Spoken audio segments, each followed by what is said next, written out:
Students, आज का हमारा टॉपिक है क्रैमर्स रूल। ठीक है, क्रैमर रूल्स को कहाँ हम यूज करते हैं? इसे हम यूज करते हैं इक्वेशंस को सोल्व करने के लिए, यानी कि solution of equations bye Cramer rule. हमें क्या दिया जाएगा? हमें एक्स और वाई में इक्वेशंस दी जाएंगी। ये इक्वेशंस आपने 10th में भी सोल्व करनी सीखी है, अलग अलग मेथड से, क्रॉस मल्टीप्लिकेशन मेथड से भी आपने सीखी होंगी ये। ठीक है, इसमें हमें क्या करना है, कौन सा मेथड यूज करना है? Cramer rule. तो इसके लिए आपको कुछ पॉइंट माइंड में रखने पड़ेंगे। सबसे पहला पॉइंट क्या है? The equations have unique solution if D is not equal to 0।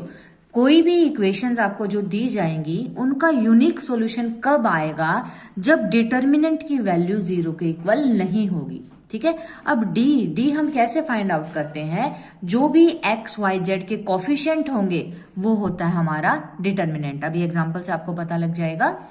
Second point, equations have an infinite number of solution if D is equal to D1 is equal to D2 is equal to D3 is equal to 0। यानी कि जो भी determinant हम निकालें सबकी value अगर 0 आ जाए तो उसका जो सॉल्यूशन होगा वो क्या होगा?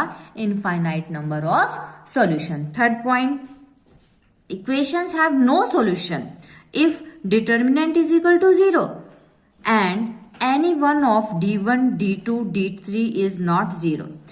कोई भी इक्वेशन है उसका सॉल्यूशन कब नहीं निकलेगा? जब डिटर्मिनेंट तो 0 हो लेकिन कोई भी वैल्यू, चाहे वो D1 हो या D2 या D3, इन तीनों वैल्यू में से अगर एक वैल्यू भी नॉट इक्वल टू 0 होगी तो इक्वेशन हैव नो सॉल्यूशन। आपके सिलेबस में अधिकतर यूनिक सॉल्यूशन के ही क्वेश्चन आते हैं। इसके बाद यहाँ दो डेफिनेशन और दी गई हैं, एक है कंसिस्टेंट, एक है इनकंसिस्टेंट। कंसिस्टेंट क्या होता है? When a system of equations have a solution then equation are said to be consistent. इसका क्या मतलब है? सिंपल सा मतलब ये है, अगर किन्हीं भी इक्वेशन का सॉल्यूशन निकलेगा तो वो इक्वेशन कंसिस्टेंट कहलाएंगी, और अगर किन्हीं भी इक्वेशन का सॉल्यूशन नहीं निकलेगा तो वो इक्वेशंस क्या कहलाएंगी? इनकंसिस्टेंट। एग्जाम्पल से देखें। एग्जाम्पल है, solve the system of equations using Cramer rules. आपको दो इक्वेशन दे दी गई हैं एक्स और वाई में। x plus 2y is equal to 1 और 3x plus y is equal to 4। हमें क्या करना है? हमें x की और y की वैल्यू फाइंड आउट करनी है। तो सबसे पहले हमें d निकालना होता है, d डिटर्मिनेंट निकालना होता है। कैसे निकालते हैं हम d की वैल्यू? जो भी x के कोफिशिएंट है पहले वो लिखेंगे। यहाँ x के आगे क्या है? कुछ नहीं है तो अंडरस्टूड होता है कि 1 है। ठीक है, तो यहाँ x का कोफिशिएंट 1, यहाँ x का कोफिशिएंट 3, तो हमने लिख दिया 1 और 3। यहाँ पे हम लिखेंगे y के कोफिशिएंट। यहाँ y का कोफिशिएंट क्या है? 2, और यहाँ y का कोफिशिएंट क्या है? 1, तो 2 1। तो d हम कैसे फाइंड आउट करते हैं? जो भी x और y होता है उसके कोफिशिएंट्स लिखकर। इसको सोल्व करना हमें आता है डिटर्मिनेंट को, इन दोनों की मल्टीप्लाई 1, बीच में माइनस, इन दोनों की मल्टीप्लाई 6। तो सोल्व किया तो d की वैल्यू क्या आ गई? -5। यानी कि ये वैल्यू 0 के इक्वल नहीं है तो यूनिक सॉल्यूशन आएगा। फिर हमें D1 निकालना है। अब हम D1 कैसे निकालेंगे? ये ध्यान से देखो। D1 निकालने के लिए जो भी x के कोफिशिएंट थे ना उसको रिप्लेस कर दो कांस्टेंट वैल्यू से। कांस्टेंट वैल्यूज क्या होती हैं? जिनके साथ x और y नहीं होता। तो हमने D1 निकालने के लिए क्या किया है?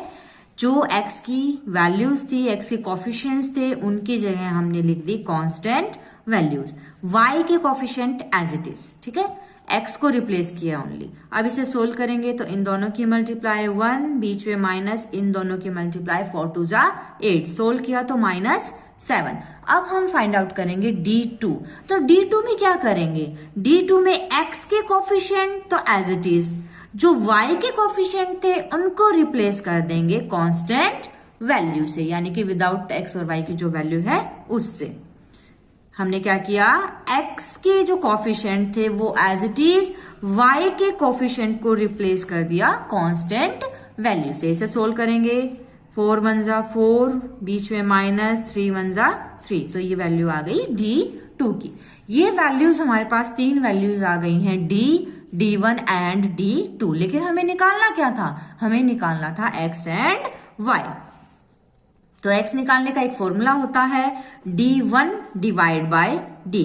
तो d1 की वैल्यू -7 थी और d की वैल्यू -5, तो जो x है उसकी वैल्यू आ गई 7/5। सिमिलरली y फाइंड आउट करने के लिए y को कैसे निकालेंगे, d2 divide by d। d2 कितना है 1 और d की वैल्यू -5, तो y की जो वैल्यू है वो क्या आ जाएगी -1/5। अब ये जो वैल्यूज हैं हमारी वो ठीक है या नहीं, आंसर जो है हमारा ठीक आया है या नहीं, वो कैसे चेक करेंगे, जैसे आप छोटी क्लासेस में करते थे। जो भी x और y की वैल्यूज आई हैं वो किन्हीं भी एक इक्वेशन में हम क्या करेंगे, पुट करके देख लेंगे कि वो उसको सेटिस्फाई कर रही है या नहीं। तो ये तो थी दो इक्वेशंस x और y में। अब एक क्वेश्चन हम और करते हैं जिसमें z भी है। तो हमारे पास यहाँ क्या है, 3 इक्वेशंस हैं, x में, y में और z में। हमें क्या करना है, apply Cramer's rules to solve the equation. इन तीनों इक्वेशंस को सोल्व करने के लिए क्रैमर रूल यूज करना है, ठीक है। तो इसको सोल्व करने के लिए सबसे पहले हमें d की जरूरत पड़ेगी। तो d कैसे निकालेंगे, d का मतलब x y z के कोफिशिएंट्स। तो x के कोफिशिएंट्स क्या है, इसके आगे कुछ नहीं है, अंडरस्टूड है, 1 है। यहाँ x कोफिशिएंट 2, यहाँ x का कोफिशिएंट कुछ नहीं है तो 1, यानी कि -1। y के कोफिशिएंट्स -2, 3 और 1। z के कोफिशिएंट्स 1, 2 एंड 3। हमने क्या किया, d निकालने के लिए x के कोफिशिएंट, y के कोफिशिएंट एंड z के कोफिशिएंट्स को लिख लिया। अब हम इसके डिटर्मिनेंट को सोल्व करेंगे, जो मैंने आपको पहले भी सिखाया है लैपलेस मेथड से। फर्स्ट एलिमेंट हमने यहाँ लिखा 1, फर्स्ट एलिमेंट की रो और कॉलम को छोड़ो तो क्या बचेगा 3, 2, 1, 3। सेकेंड एलिमेंट से पहले माइनस का साइन, फिर सेकेंड एलिमेंट लिखा -2, इसकी रो और कॉलम को छोड़ो, क्या बचेगा 2, 2, -1, 3। फिर थर्ड एलिमेंट लिखेंगे, उससे पहले प्लस का साइन, तो यहाँ 1, तो थर्ड की रो और कॉलम को छोड़ो, 2, 3, -1 एंड 1। सोल्व करेंगे, 3 3 जा 9, बीच में माइनस, 2 1 जा 2, माइनस और माइनस प्लस, तो 2 एज इट इज, 3 2 जा 6, बीच में माइनस, इन दोनों की मल्टीप्लाई -2 आएगी और बीच में माइनस था तो माइनस और minus plus, 1 as it is, 2 1 जा 2, बीच में माइनस का साइन आएगा लेकिन इन दोनों की मल्टीप्लाई करेंगे तो -3, तो माइनस और माइनस +3। 9 में से 2 गए 7, 6 और 2 8, 8 2 जा 16, 3 और 2 5। तो इसको जब हम सोल्व करेंगे तो ये जो वैल्यू है वो क्या आ जाएगी 28, यानी कि जो d है हमारा वो आ गया है 28। अब निकालेंगे d1, d2 एंड d3। तो d1 निकालने के लिए मैंने अभी आपको बताया था, d1 निकालने के लिए हमें क्या करना पड़ेगा, जो x के कोफिशिएंट हैं उनको रिप्लेस करना पड़ेगा कांस्टेंट वैल्यू से। तो हमारी जो कांस्टेंट वैल्यूज थी वो थी 1, 2, -1, ठीक है। तो जो भी x के कोफिशिएंट हैं उनको रिप्लेस कर दो 1, 2, -1 से, और y और z के एज इट इज रखने हैं, इनको चेंज नहीं करना। अब हम क्या करेंगे, इस डिटर्मिनेंट को सोल्व करेंगे। तो first element as it is, इसकी रो कॉलम को छोड़ेंगे तो 3 3 जा 9, बीच में माइनस, 2 1 जा 2। सेकेंड एलिमेंट से पहले माइनस का साइन आएगा तो माइनस और माइनस प्लस, ये प्लस का 2 बन गया, ठीक है। अब इसकी रो और कॉलम को छोड़ेंगे तो 3 2 जा 6, बीच में माइनस और -2 यानी कि प्लस का 2। थर्ड एलिमेंट से पहले प्लस का साइन यानी कि +1, इसकी रो और कॉलम को छोड़ दो, 2 1 जा 2 और माइनस में -3। सोल्व किया तो इसकी भी वैल्यू क्या आई 28। अब d2 निकालने के लिए किसको रिप्लेस करेंगे, y को रिप्लेस करेंगे। x के कोफिशिएंट और z के कोफिशिएंट एज इट इज, जो y वाली लाइन थी उसको हम रिप्लेस कर देंगे कांस्टेंट वैल्यू से, यानी कि ये जो y की लाइन थी यहाँ पे -2 3 1, इस y की लाइन की जगह हम ये वैल्यूज रख देंगे 1 2 -1। तो हमने क्या किया, y के एलिमेंट्स को रिप्लेस कर दिया कांस्टेंट वैल्यू से, x के और z के जो एलिमेंट्स हैं उनको सेम रखा। अब इस डिटर्मिनेंट को सोल्व करेंगे। फर्स्ट एलिमेंट लिखा, रो और कॉलम छोड़ दो, 2 2 -1 3। सेकेंड एलिमेंट से पहले माइनस का साइन, इसकी रो और कॉलम छोड़ेंगे तो 2 2 -1 3। थर्ड एलिमेंट से पहले प्लस का साइन, इसकी रो कॉलम छोड़ दो, 2 2 -1 -1। इसको जब हम सोल्व करेंगे, सोल्व करना आपको कई बार बता दिया है। 3 2 6, बीच में -2 यानी कि प्लस का 2, -1 एज इट इज, 3 2 6, बीच में माइनस और -2 यानी कि प्लस का 2, 2 की -1 से -2 और ये -2 है लेकिन बाहर माइनस होता है, +2 बन जाएगा। 6 और 2 8, 6 और 2 8 लेकिन बाहर माइनस है तो -8, ये कैंसिल हो जाएंगे यानी कि 0। तो आंसर इसका क्या आ रहा है हमारे पास? 0 आ रहा है। इसी तरह हम D3 फाइंड आउट करेंगे। तो D3 में किसको रिप्लेस करेंगे? D3 में हम रिप्लेस करेंगे Z की वैल्यू, इसको X के coefficient as it is, Y के कोफिशिएंट एज इट इज, जो Z के कोफिशिएंट है उनको हम रिप्लेस कर देंगे किससे? कांस्टेंट वैल्यू से। फिर इसको हम सोल्व कर लेंगे। First element as it is, row column छोड़ो तो 3 2 1 -1।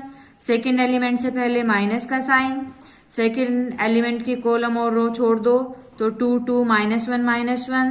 थर्ड एलिमेंट से पहले प्लस का साइन, थर्ड एलिमेंट की रो और कॉलम छोड़ दो, 2 3 -1 और 1। इसे हम सोल्व करेंगे। 3 की -1 से -3, बीच में माइनस, 2 1 2, माइनस और माइनस प्लस यानी कि प्लस का 2। इन दोनों की मल्टीप्लाई हम करेंगे तो -2 और इन दोनों की मल्टीप्लाई करेंगे तो -2, लेकिन बाहर माइनस था तो प्लस का 2। 2 1 2, बीच में माइनस और -3 यानी कि प्लस का 3।